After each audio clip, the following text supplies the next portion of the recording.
छत्तीसगढ़ में पहले चरण का रण खत्म होने के बाद राजनीतिक दल दूसरे चरण के रण की तैयारियों में जुट गए हैं। बीजेपी कांग्रेस के महारथी एक बार फिर छत्तीसगढ़ में हुंकार भरते नजर आएंगे। दौरों की तैयारियां चल रही है तो सियासी पारा भी हाई है। छत्तीसगढ़ में पहले चरण का रण खत्म होने के बाद राजनीतिक दल दूसरे चरण की तैयारियों में जुटे हैं।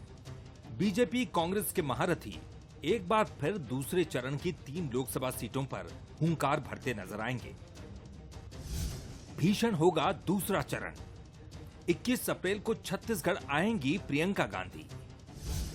राजनांदगांव और कांकेर में करेंगी सभाएं। 21 अप्रैल को ही आएंगे यूपी के सीएम योगी। एक ही दिन में 3 आम सभाओं को करेंगे संबोधित। राजनांदगांव, कोरबा और बिलासपुर में करेंगे सभा।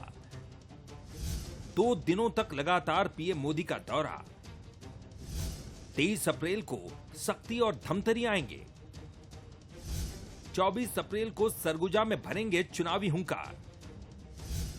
22 अप्रैल को कांकेर आएंगे अमित शाह। 22 अप्रैल को जेपी नड्डा का होगा दौरा। एक बार फिर दोनों दलों के दिग्गज राम के ननिहाल में पधार रहे हैं। इसको लेकर बीजेपी कांग्रेस एक दूसरे पर तीर छोड़ रहे हैं। कांग्रेस एक डूबती नाव है और उसके जो पतवार हैं, प्रियंका वाड्रा जी, राहुल गांधी जी, ये पतवारों के सारे इंस्ट्रूमेंट टूटे फूटे पड़े हैं, तो ये कहीं से नाव को खेने में सक्षम नहीं है। उसके बाद भी लोगों के बीच बीच में टूरिस्ट की तरह पॉलिटिक्स करते हैं।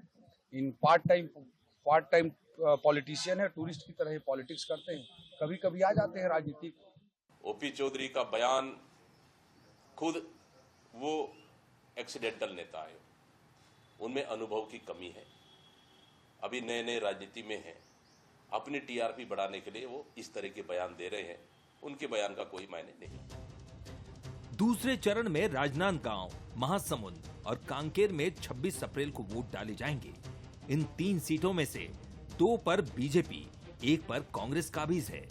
बीजेपी जहां तीनों सीटें जीतने के लिए एड़ी चोटी का जोर लगा रही है, तो कांग्रेस भी अपनी सीट बचाने के साथ ही 2 और सीटों पर जीत की कोशिश में है। अब देखना होगा कि दूसरे चरण में कौन कमाल दिखाएगा। अनंत शर्मा, बंसल न्यूज, रायपुर।